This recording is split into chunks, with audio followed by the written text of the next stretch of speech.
안녕하세요. 열심히 살다 보니 어느새 제 나이가 40대 중반이 되었네요. 여자의 인생은 마음부터라는 말이 있죠?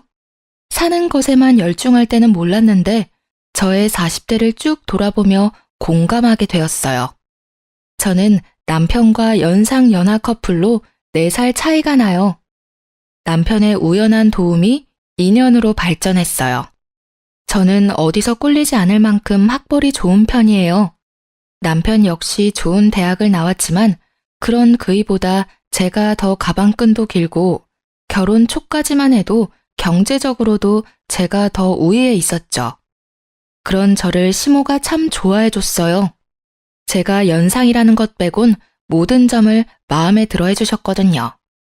남편과 연애 당시이자 결혼 이야기가 오가기 전부터 시모는 저를 예비 며느리라고 칭하며 당시의 주변 지인들에게까지 자랑하고 다닐 정도였어요. 저도 그렇게 예쁨 받는다는 걸 몸소 느끼게 되니 참 좋더라고요. 남편과는 결혼을 전제로 연애를 시작했기에 시모의 그런 모습이 와닿았던 것 같아요. 하지만 결혼 과정이 순탄치는 않았어요. 상견례를 마치고 돌아온 날 저의 친정엄마가 시모가 마음에 들지 않는다며 크게 반대하셨거든요. 남편을 보고 그렇게나 반기던 친정엄마였기에 이해하기란 쉽지 않았어요. 결국 상견례 때 결혼식 날짜도 정하지 못한 채 파했어요. 저희는 몇 날 며칠을 친정에 찾아가 엄마를 설득시켜야 했어요. 상견례 때 시모가 모나게 행동한 적은 단 한 번도 없었음에도 반대하는 이유가 뭐냐고 물었지만 엄마는 입을 떼지 않았어요. 하지만 자식이기는 부모 없다는 말이 딱 맞는지 저와 남편의 노력 덕에 꼬박 2달 만에 친정엄마가 마음을 열어 결혼 승낙을 받게 되었어요. 그때까지만 해도 저는 친정엄마가 결혼을 반대한 이유가 딸 시집 보내는 부모 마음이 다 그런가 보다 여겼죠. 그렇게 저와 남편은 상견례 후 10개월 만에 결혼식을 올릴 수 있었어요. 그런데 예식을 올리는 날까지 친정엄마는 뭐가 그리 불안한지 제게 걱정이 가득한 얼굴을 한 채 당부했어요. 우리 딸, 이렇게 보니 곱디 곱네? 딸, 결혼에 그 집안 식구가 됐다고 해도 네 성격을 죽여가며 모든 비위를 맞출 필요는 없어. 엄마 말 무슨 뜻인지 알지? 엄마도 참, 이렇게 기쁜 날 뭐가 그리 걱정이야. 내가 어디 가서 내 생각도 말 못하는 팔푼이야? 엄마 아빠가 잘 키워주신 덕에 나 어디서든 당당하게 살았고 앞으로도 그럴 테니까 그런 걱정하지 마. 알겠죠? 그래, 우리 딸 늘 당당한 모습이 예쁜 아이지.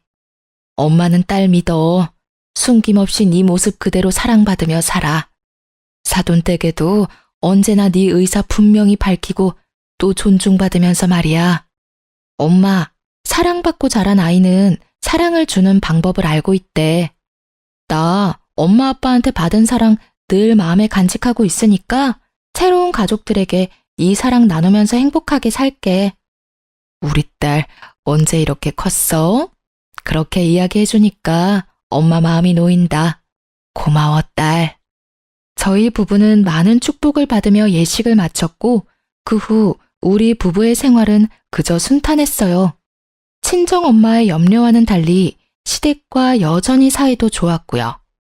결혼 3년 후쯤 되었을 무렵 시부모님께서 이따금 손주를 보고 싶어하는 뉘앙스를 풍기셨고 정말 신기하게도 그 해가 다 지나기 전에 제가 딱 임신을 하게 되었어요. 시부모님은 제게 매번 예쁜 집만 골라 한다며 저를 얼싸안고 좋아하셨죠. 반면 제 임신 소식을 들은 친정엄마는 만감이 교차한 듯 보였어요. 말은 축하한다고 하지만 표정이 마냥 밝지는 않았거든요. 저는 그저 당신의 딸이 한 아이의 엄마가 된다는 것에 대해 여러 감정이 들어 마음이 저릿한 것이라 여기며 넘겼어요. 언제나 걱정이 앞서는 분이라는 걸 너무도 잘 알았으니까요. 저는 임신 중에도 일을 쉬지 않았어요. 친정 부모님께선 사위가 능력이 없는 게 아니니 몸 관리에만 백방으로 신경 썼으면 한다고 하셨지만 저는 어디 아픈 것도 아닌데 일을 쉬고 집에만 있고 싶지는 않더라고요. 그렇게 출산 예정일이 2달 앞으로 바짝 다가온 후에야 저는 출산 준비를 위해 육아휴직을 썼어요. 그런데 제가 일을 쉬기 시작한 날을 기점으로 저를 대하는 시모의 태도가 묘하게 바뀌었어요. 하지만 눈에 띄지 않았고 제가 출산을 앞두고 있어 예민해져서 그렇게 느끼는 거라고만 생각했어요. 하지만 곧 제가 예민한 게 아니었다는 걸 알게 되는 일이 생겼죠. 그날은 친정엄마와 아기용품을 사러 함께 가기로 약속했던 날이었어요. 만나기로 한 약속 시간이 2시간 남짓 남았을 때 연락도 없이 우리 집에 시모가 찾아온 거예요. 시모가 아기용품을 사러 간다는 걸 남편에게 들었는지 함께 가서 유모차를 사주려고 한다고 하시더라고요. 결국 저는 친정엄마와의 약속을 무르고 시모와 함께 아기용품점에 가게 되었어요. 너무 아기자기하고 예뻐서 뭐 하나 쉬 고르기가 어려웠어요. 거기다 이전에는 몰랐는데 예비맘의 입장에서 보니 뭐 하나 필요하지 않은 게 없는 것 같고 내 아이에게 뭐든 해주고 싶고 그런 마음이 마구 샘솟았죠. 깊은 고민 끝에 가격이 조금 더 나가지만 미리 봐뒀던 젖병 6개를 장바구니에 담았어요. 그런데 제 옆에 있던 시모가 혼잣말을 하는 거예요. 이제 한동안 회사에서 돈도 삭감해서 준다면서 비싼 것도 고르네. 젖병이 뭐 그리 큰 차이라고 어차피 모유 수유할 텐데. 네? 어머님, 지금 뭐라고 말씀하셨어요? 응? 아니다, 아니야. 요즘은 아기들 용품도 참 종류가 많구나. 같은 젖병인데도 브랜드가 이렇게 다양하다니 말이야. 다 비슷해 보이는데 금액도 천차만별이고 요즘은 아기들 용품으로도 상수를 부리니 원. 나는 시모의 혼잣말을 못 들은 척하며 되물었고 시모는 둘러대면서도 상술이니 뭐니 하며 탐탁치 않아 했어요. 저는 이미 들은 걸 못 들었다고 하기엔 너무 기분이 상해 장바구니에 넣었던 젖병을 뺐어요. 그냥 나중에 저 혼자 다시 와서 편히 사야겠다 싶어서요. 하지만 시모는 제가 젖병을 빼는 모습을 보고 말을 얹더군요. 왜 고심해서 골라놓고 내려놓니? 한참을 젖병 앞에 서 있었으면서 말이야. 내 눈치 볼 것도 없다. 네 눈치 주려고 따라온 게 아니니. 어머님 말씀대로 종류가 너무 많아서 쉽게 고르기 어렵네요. 조금 더 고민해 보는 게 좋을 것 같아서요. 그러니? 그래, 잘 생각했다. 젖병 원리는 다 같은데 디자인이나 브랜드 차이로 10,000원이 우습게 오르고 내리고 하니 잠깐 고민하고 고르긴 어렵지. 저는 서둘러 유모차만 사서 돌아가려고 유모차 진열대로 향했어요. 거기서는 시모가 사주는 거니 가격대를 먼저 본 뒤 골랐어요. 가격은 중간 정도 하면서 디자인이 마음에 드는 걸로요. 그런데 이번에는 시모가 들으라는 듯 좀 전보다 큰 목소리로 혼잣말을 했어요. 남이 사주는 거라고 비싼 것도 고르네. 몇 년이나 쓴다고 아기용품에 돈을 쳐바르는지, 에휴. 어머님, 혹시 부담되시면 말씀해 주세요. 꼭 유모차 선물은 안 해주셔도 괜찮아요. 응? 얘는 그게 무슨 말이니? 그런데 좀 가격이 비싸긴 하구나. 이런 아기 유모차는 몇 년 쓰지도 못하는데 말이야. 요즘은 중고로도 사람들이 새 것 같은 거 많이 팔기도 하던데 환경 생각해서 그런 것도 참 좋아. 그렇지? 세아가, 너는 이 유모차가 마음에 든다는 거지? 그럼 그걸로 하렴. 어머님, 유모차도 오빠랑 조금 더 고민해보고 구매하는 게 좋을 것 같아요. 오늘은 이만 돌아가요. 그럼 그럴래? 뭐라도 하나 사주려고 했는데 아쉽네. 혹시 고민해보고 정해지면 말해주렴. 그날 저는 기분이 상해 더는 시모와 함께 쇼핑할 수 없겠다는 생각에 대충 둘러보는 척한 뒤 그중 가장 저렴한 가재 수건만 한 묶음 사서 나왔네요. 애초에 연락도 없이 불쑥 우리 집에 찾아왔던 것도 제가 돈 쓰는 걸 감시하려고 했던 것 같다는 생각에까지 이르니 속에서 화가 솟구쳤어요. 이날 남편이 퇴근하고 와 있었던 일을 다 털어놓고 다시는 시모에게 우리 일에 관한 건 일절 이야기하지 말라고 당부했어요. 알겠다면서도 시모를 두둔하는 남편을 보고 있자니 열불이 뻗쳤지만 처음 있었던 일이니 더는 거론하지 않고 넘겼네요. 그날 얼마나 스트레스를 받았는지 배가 땡땡하게 뭉쳐 밤새 고생을 했더랬죠. 하지만 고부 갈등에 대한 남편의 무지함과 시모의 간섭은 또다시 저를 괴롭혔어요. 출산 한 달을 앞둔 시기 산후조리원에 관해 남편과 말이 많았어요. 그래도 애를 낳는 것도 저도 몸조리를 해야 하는 것도 당연하니 결국엔 남편이 제 의견에 따르기로 했어요. 그런데 출산 예정일 딱 2주 전 시모가 제게 차 한 잔 같이 하자며 저를 불렀어요. 뭔가 쎄한 기분이 들었는데 아니나 다를까 남편이 고세를 못 참고 시모에게 다 떠들어댔는지 산후조리원 예약했다는 얘기를 들었다며 운을 떼더군요.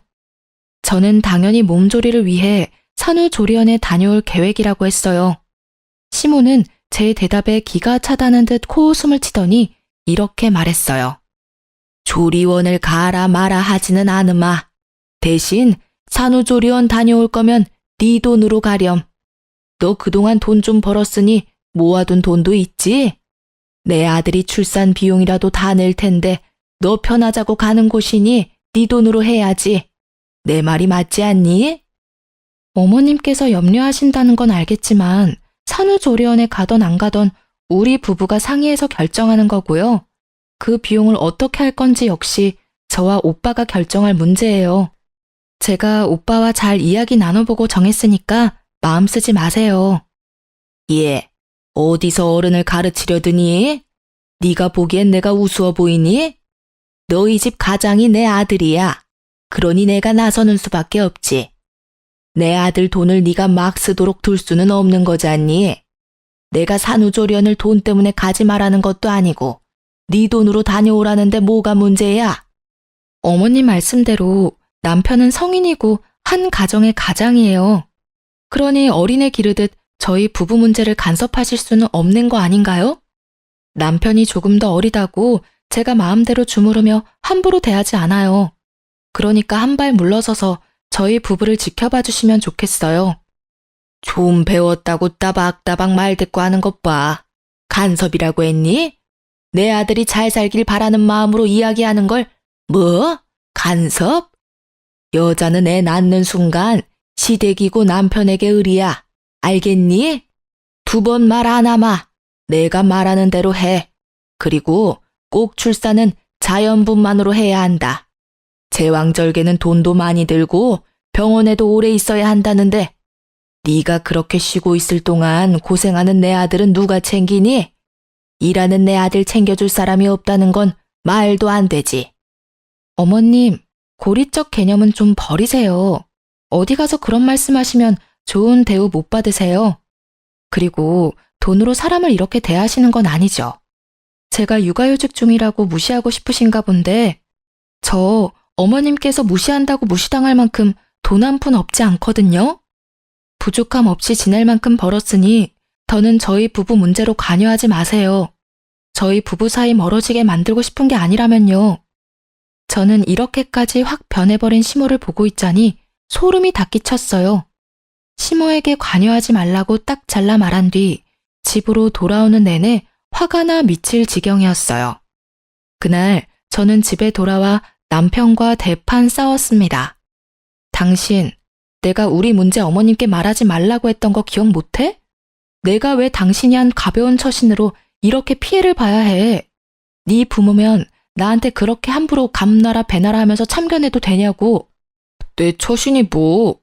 엄마가 당신 걱정을 좀 하길래 덜어드리려다 보니 말이 나왔을 뿐인데 도대체 왜 미친 사람 마냥 난리야? 걱정? 웃기지도 않네. 나를 걱정하는 사람이 출산 방법까지 이래라 저래라 하면서 정해줘? 그리고 내가 왜 당신네 집안의 을이라는 말을 해? 그게 걱정하는 사람 태도니? 당신네 엄마가 나를 기만하는 건 이번이 끝이야. 또 이런 일이 반복되면 그땐 결혼이고 뭐고 다 끝이라고.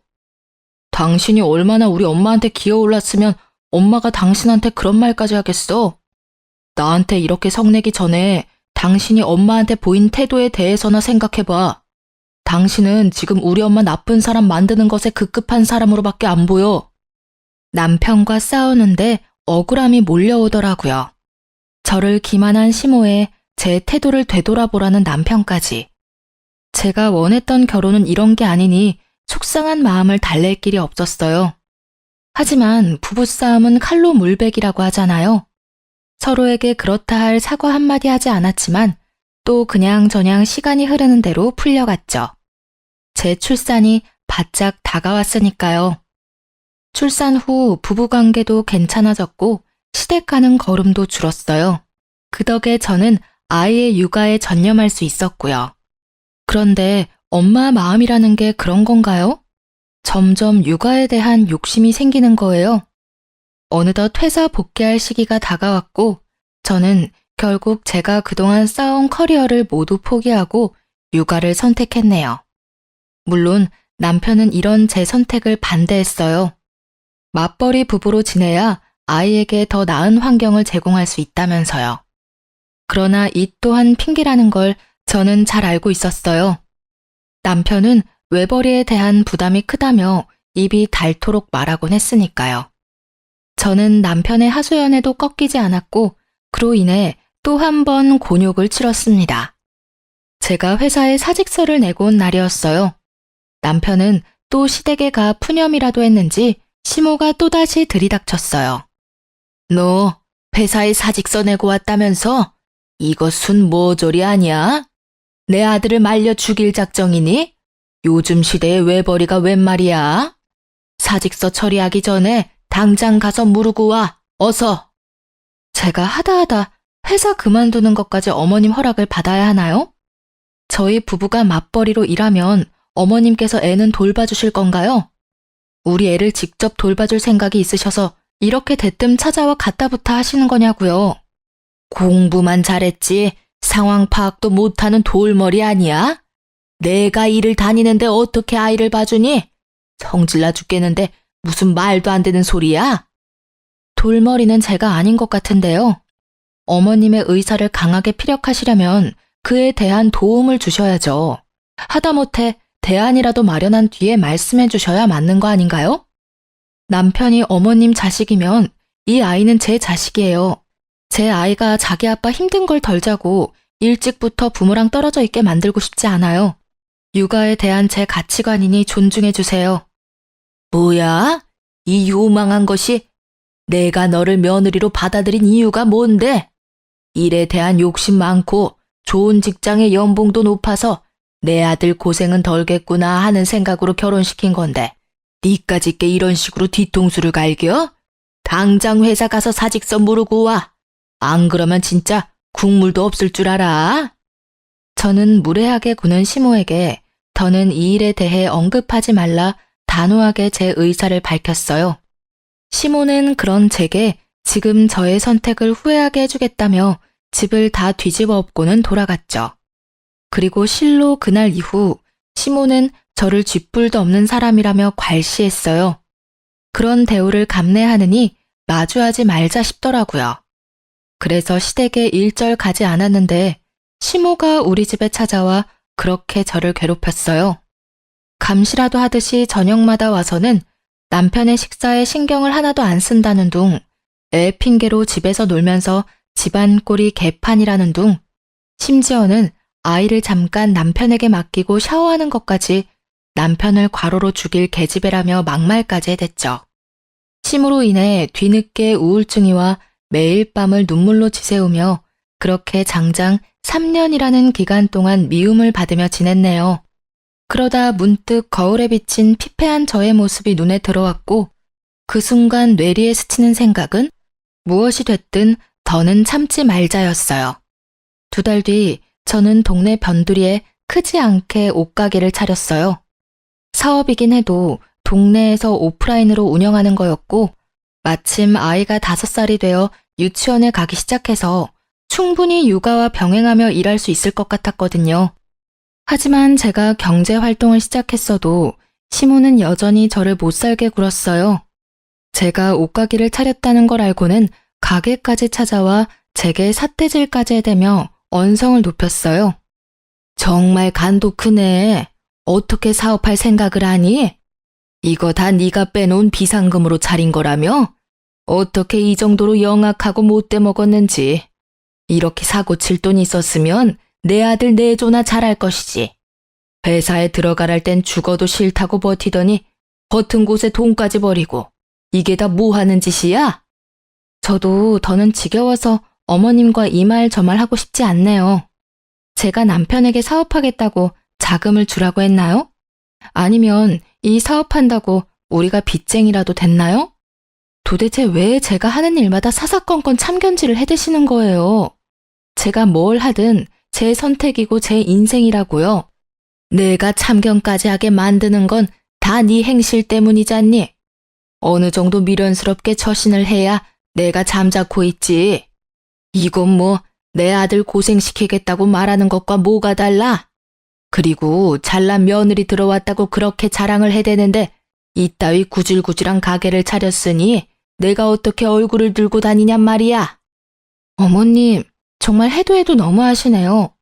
막말로 제가 친구분께 저를 자랑해달라고 했나요? 그리고 사람을 그렇게 돈과 직위로만 평가하고 어머님의 기준에 미치지 못하면 이런 식으로 행동해도 되는 건가요? 제발 적당히 좀 하세요. 전 그렇게 자랑하고 다니고 싶으셨으면 남의 자식인 저더러 어머님의 기준에 맞추라 하지 말고 남편이랑 신우를 자랑할 가치가 있도록 키우시지 그러셨어요. 이게 지금 뚫린 입이라고 어디 시어미 앞에서 그런 말을 짓거려? 개나 소나 다 하는 옷가게 차리더니 이게 멍청해도 더럽게 멍청해졌네. 시모는 저를 향한 분노를 참지 못하고 제 얼굴을 내리쳤어요. 저는 시모에게 이렇게 하니 속이 시원하냐고, 아무리 가족으로 얽혀 있어도 이제 남보다 못하니 서로 마주하지 말자고 소리쳤어요. 시모는 그런 제게 자기가 바라는 바라며 이혼당할 준비나 하고 있으라는 말을 남긴 뒤 돌아갔죠. 그 뒤로 저도 전처럼 시댁에 발도 들이지 않았고 시모도 더는 찾아와 저를 쪼는 일이 없었어요. 남편이 도대체 자기 엄마에게 어떻게 굴었길래 이혼하라고 성하냐며 화를 냈지만 저는 그런 남편에게 진짜 이혼하고 싶은 게 아니라면 지금부터라도 행동 조심하라고 엄포를 놓았네요. 남편은 이혼은 무서웠는지 더는 시모의 우악스러움은 볼 일이 없었어요. 하지만 시댁 식구 모두에게까진 해당되지 않아서인지 보다 못한 신우가 저를 찾아왔어요. 그런데 참 다행히도 신우는 제게 자기 엄마를 이해해달라며 대신 자기가 제 일을 시간 내 자주 도와주러 오겠다는 거예요. 저는 탐탁치 않아 거절했어요.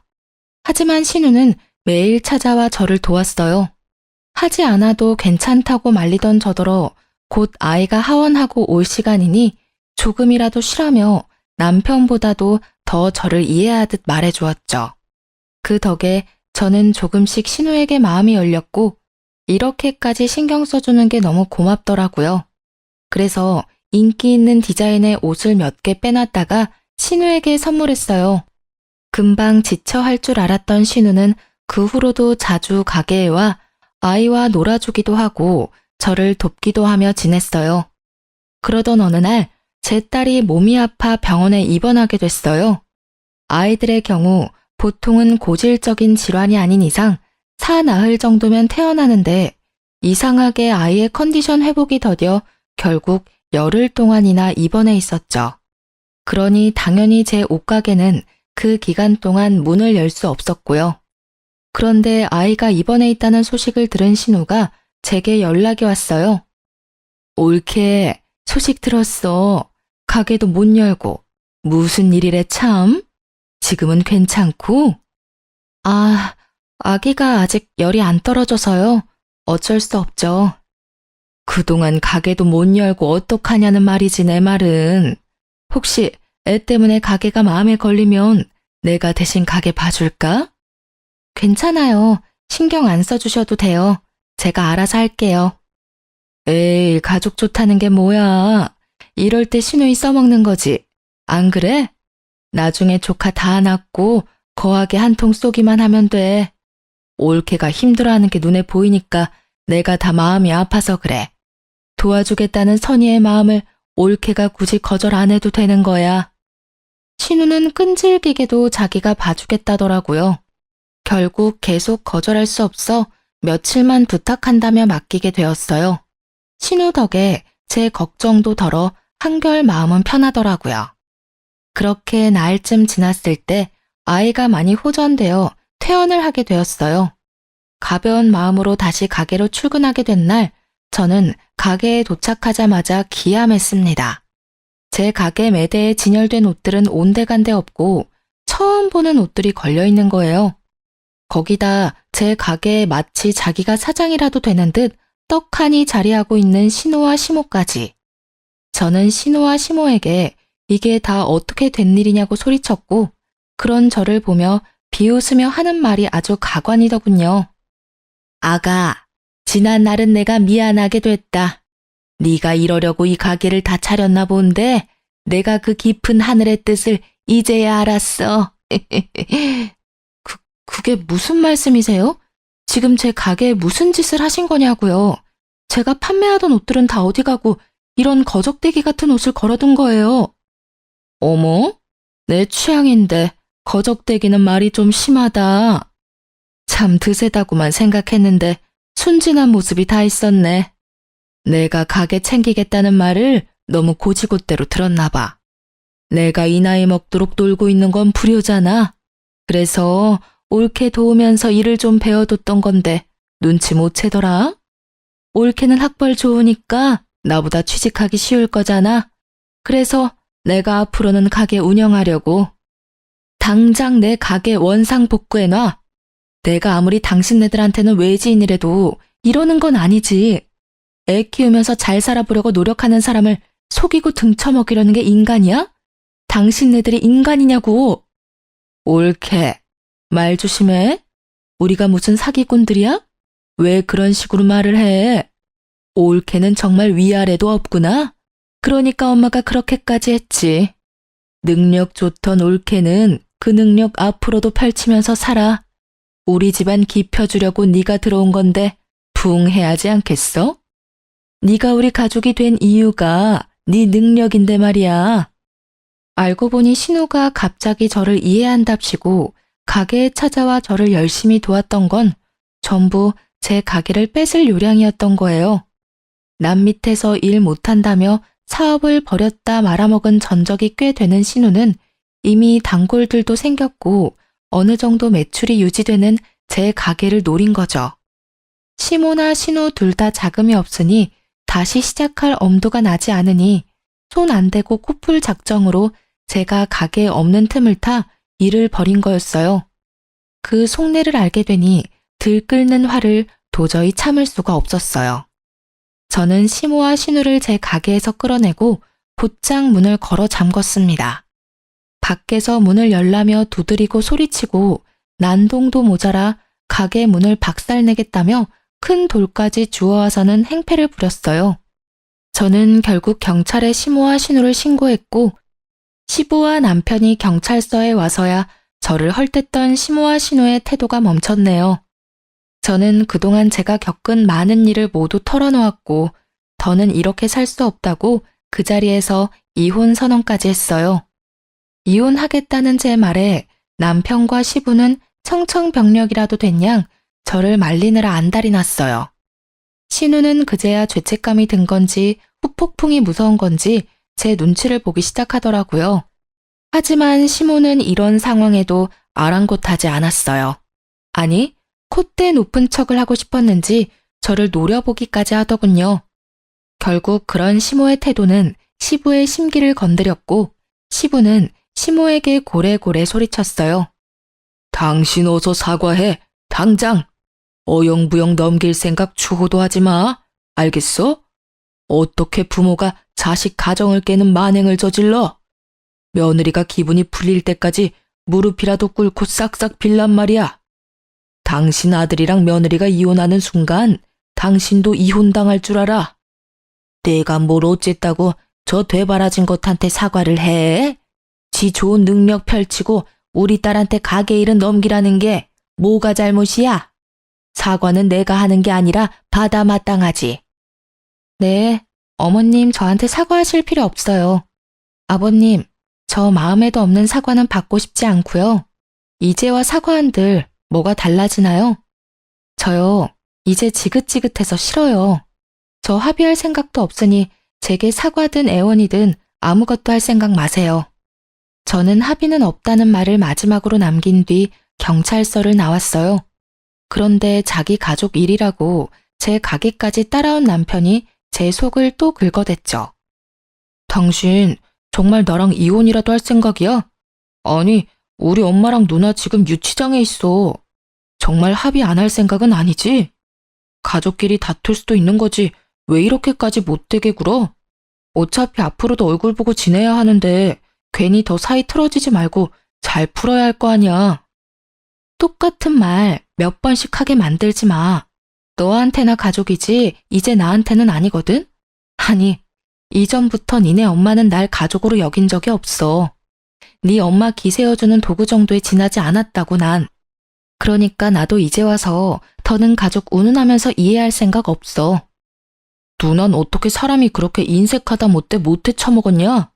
아, 몰라. 내 사전에 이혼은 없어. 절대 이혼은 안 해줄 거니까 그런 줄 알아? 애를 생각하는 엄마면 그렇게 무책임하게 말하면 안 되지. 그러고도 누나가 엄마라고 말할 수 있냐? 어? 공부 잘하는 거랑 인성이랑은 별개라더니 딱 누나를 두고 하는 말이네. 야, 무책임? 너 지금 무책임이라고 했어? 너도 알았잖아. 네 엄마가 나 자기 멋대로 주무르려고 했다는 거. 엄마라면 이혼을 입에 담으면 안 돼? 무책임한 건 내가 아니라 너야, 너. 인성 먹 같은 건 내가 아니라 너랑 네 엄마라고 이 무례배 집안인가나. 그러니까 불난 집에 부채질 그만하고 네 가족이 싼 똥이나 네가 치워. 내 매장 옷 다시 찾아오지 않으면 바로 이혼 소장 접수할 테니까 오늘 안에 무조건 찾아서 가게에 가져다 놔. 알겠냐? 남편은 자꾸 이혼을 들먹이면서 자기를 화나게 한다며 매대에 걸려있던 옷을 창고 쪽으로 집어 던졌어요. 그런데 저도 그땐 제정신은 아니었거든요. 남편에게 미친 것 위에 더 미친 것이 있다는 걸 보여주기 위해 저는 남편을 향해 옷가지들을 집어던지며 정신 나간 사람처럼 굴었죠.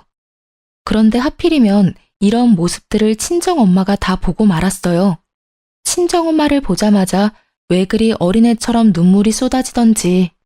한참을 울고 난 후에야 친정엄마에게 자초지종을 설명했어요. 그러니 엄마는 시모가 겉과 속이 다를 거라는 건 알았지만 이 정도로 못되게 굴 줄은 몰랐다며 불같이 화를 냈어요. 당장이라도 시모를 가만두지 않겠다며 열을 내는 걸 제가 직접 해결하겠다고 설득해 간신히 진정시킬 수 있었어요. 그러자 친정엄마의 차가운 시선은 남편을 향했고 남편은 도망이라도 치듯 가게를 나갔어요. 한참을 친정엄마의 도움으로 가게를 정리하고 있는데 남편이 제가 가게에서 판매하던 옷을 찾아왔더라고요. 그런데 그 옷들이 다 시댁 창고에서 발견했다는 말을 듣고 단전에서부터 또 화가 마구 치밀었어요. 하지만 그 순간 뭔가 쎄한 기분에 사로잡혔어요. 이런 일을 겪으니 촉이 곤두섰던 거죠. 저는 카운터로 곧장 향해 현금 보관함을 열어보았어요. 아니나 다를까 그 많던 돈이 한 푼도 없이 텅텅 비어있는 거예요. 네, 자금이 없던 신우가 제 돈으로 자기가 팔고 싶던 상품을 떼온 거였어요. 이게 도둑과 다를 게 뭔가요? 하지만 이런 상황에서도 더욱 황당한 건 남편이라는 인간의 태도였습니다. 무슨 돈으로 이 많은 옷을 떼왔나 했더니 그럼 그렇지. 이 와중에 도둑질까지 잘도 했네. 도대체 무슨 생각이면 이런 강큰 일들을 벌일 수 있는 건지 참. 일하고 싶은 마음이 커서 그랬던 걸 거야. 설마 당신 지금 이것까지 문제 삼을 생각은 아니지? 당신 때문에 경찰서까지 끌려간 우리 엄마랑 누나한테 말이야. 누나가 빼간 돈은 내가 비상금으로라도 채워줄 테니까 제발 더는 문제 삼지 말자. 어? 어차피 내가 주면 그만인 돈이잖아. 이 와중에 너는 끝까지 왜 이 돈을 네가 갚아? 막말로 지금 내 가게에 도둑이 든 거나 다름없잖아. 그러니까 네가 감싸고 챙길 사람은 네 엄마랑 누나가 아니라 나여야지. 상식적으로나 양심적으로나 나를 먼저 챙기고 걱정해야지. 네가 이러고도 남편이니? 진짜 너나 네 가족들이나 사람도 아니네. 이날 남편과 2차전으로 대판 싸웠네요. 나중에는 친정엄마가 있다는 것도 있고 남편이 애초에 일을 이렇게까지 만든 건 저라면서 막무가내로 막말까지 퍼붓더라고요.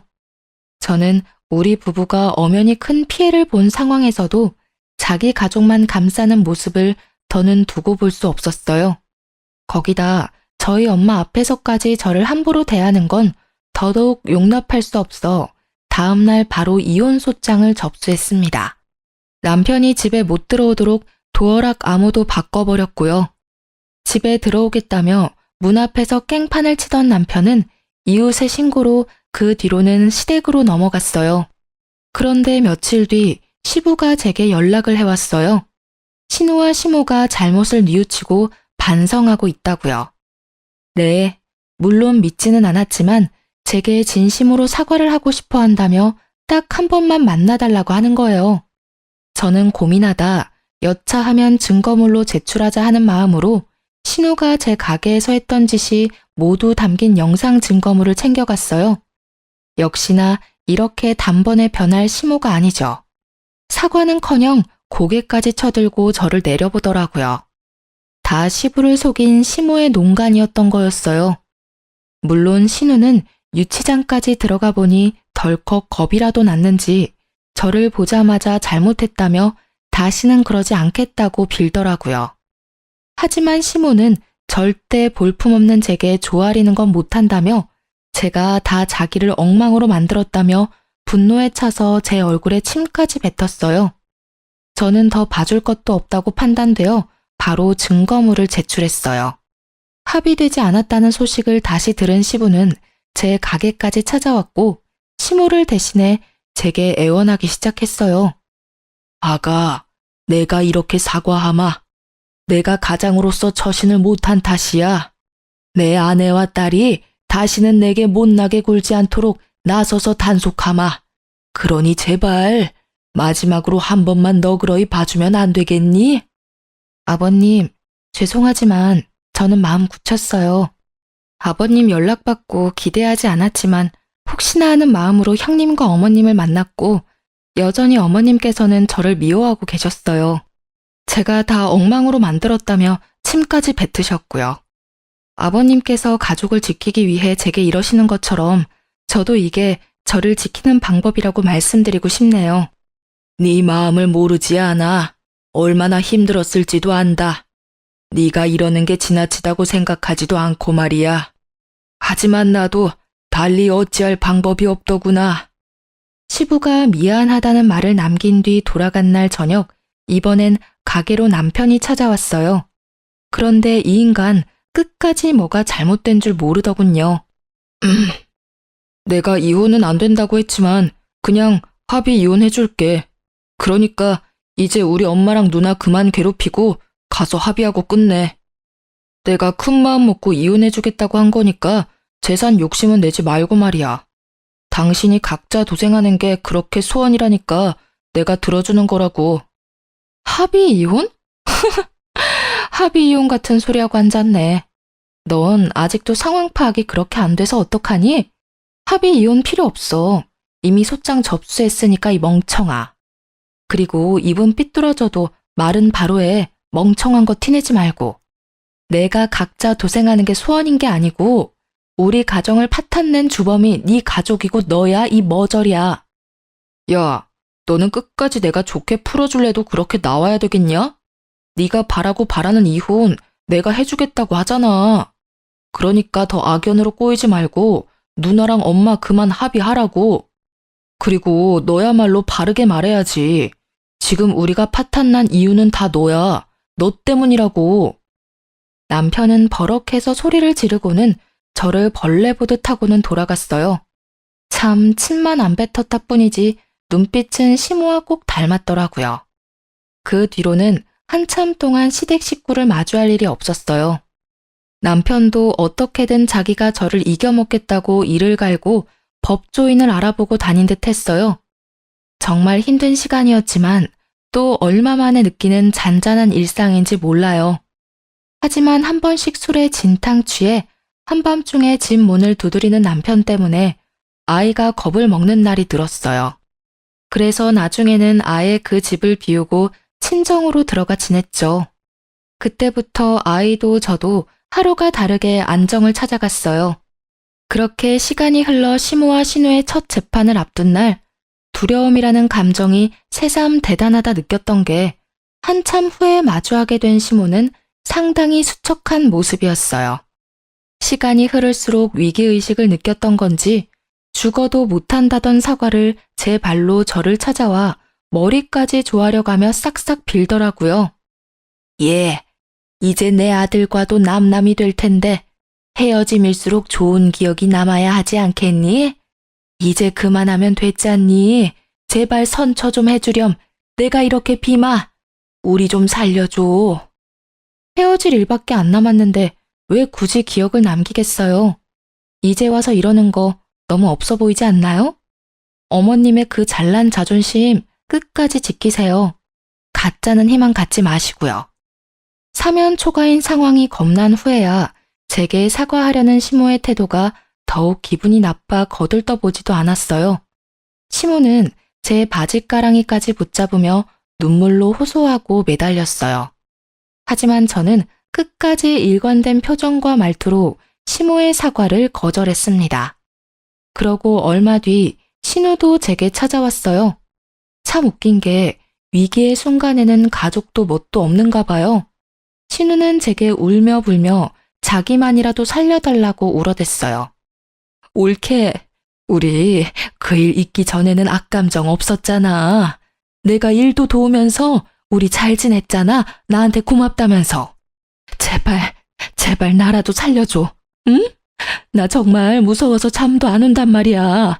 그 가게 내 가게로 꾸리라는 것도 사실 엄마가 다 시킨 일이야. 내 잘못이 아니라고. 나 정말 억울해. 억울하고 무서워 미치겠어. 형님, 아니, 다 끝난 마당에 동갑이니까 친구로서 말 좀 할게. 너는 그동안 편하게만 살아봤지? 그러니까 이참에 인생 공부한다 여겨. 억울하다고? 네 엄마가 시켰다면 시킨 대로 한 게 잘못이지. 그 나이 먹도록 옳고 그른 판단도 못해? 정당한 죗값 잘 받고 앞으로는 생각이라는 걸 하면서 살아. 네 양심이 올바른지도 좀 되돌아보고 말이야. 그 뒤로도 신우와 시모가 하루에 몇 번씩이나 찾아와 머리 숙여 사과를 했어요. 그게 반복되다 보니 사과 받아주고 선처해주지 않으면 확 그 자리에서 졸도해버릴 거라며 협박까지 하더라고요. 결국 시부가 시모와 신우를 데리고 돌아간 후에야 저를 찾아오는 걸음을 멈췄어요. 끝까지 선처는 없었고 시모와 신우는 자기들이 저지른 일에 대한 합당한 처벌을 받게 되었어요. 하지만 남편은 자기 가족을 무너뜨린 제게 돈 한 푼 나눠줄 수 없다며 재산 분할에 관한 소송까지 걸며 이혼 소송을 질질 끌었죠. 하지만 남편은 자기가 원하는 바를 이루지 못했어요. 이루어질 수 없는 고집에 불과한 것이었으니까요. 경제적으로 보나 양육으로 보나 제가 뭐 하나 허투루 하지 않았다는 걸 법정에서 제대로 인정받았거든요. 결국 저는 이혼 소송도 승소했고 재산 분할 소송에서도 쾌거를 이루었답니다. 저를 향한 시모의 원망이 나중에는 시부에게 향했다고 해요. 결국 시부도 시모를 향한 충격으로 이혼을 결심했다더라고요. 전 남편은 이전 시부모님의 이혼 소식을 들고 와서는 자기 집안까지 파탄나게 생겼다며 제발 도와달라, 시부의 선택을 말려달라 부탁했어요. 하지만 이미 남남이고 그건 제 권한이 없는 거니 당연히 거절했죠. 그러자 전 남편은 끝까지 못나게 굴어댔어요. 복수심에 저와 제 가게에 대한 나쁜 소문을 퍼뜨려 구설수에 오르게 했거든요. 그러나 그것도 오래 가지는 못했어요. 왜냐하면 친정엄마가 그 소문을 듣고는 전 남편에게 찾아가 명예훼손으로 고소한다며 노발대발했거든요.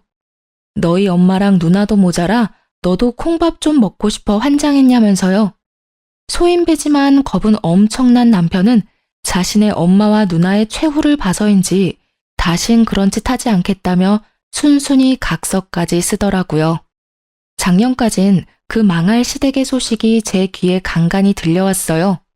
그리고 소식이 끊길 무렵 전 시부가 제게 찾아와 온 진심 다해 사죄한 적이 있었어요. 그런 시부 덕에 이제는 그들의 미움이 많이 사그라들었네요. 그리고 지금은 너무 바빠 이전의 악연을 떠올리며 미워할 새도 없고요. 전 남편이 퍼뜨린 소문으로 매출이 조금 주춤했지만 2년이 지난 지금은 눈코 뜰 새 없이 바쁜 나날을 보내는 중이거든요. 온라인으로 사업을 확장한 게 잘 된 덕에 가게도 다시 활기를 찾아 활발히 운영되고 있답니다. 시내에 2호점을 최근에 오픈해 제 동생도 저를 도와 운영에 뛰어들 정도로 확장도 되었어요. 결혼이 인생의 이막의 시작인 줄 알았는데 이제와 보니 제 인생은 결혼이 아닌 이혼이 인생의 이막 시작인 느낌이 드네요. 새로운 시작이라는 마음으로 나만의 인생 커리어를 탄탄하게 쌓아가는 게 앞으로의 제 목표이고 바람이 되었어요. 그리고 마지막으로 저의 선택을 염려해주고 저의 새로운 시작을 묵묵히 지켜봐 주신 저의 보배이자 스승인 엄마를 닮아 제 아이에게도 그런 엄마가 되고 싶네요. 제 사연을 들어주신 많은 분께 감사드립니다. 좋은 하루 되세요.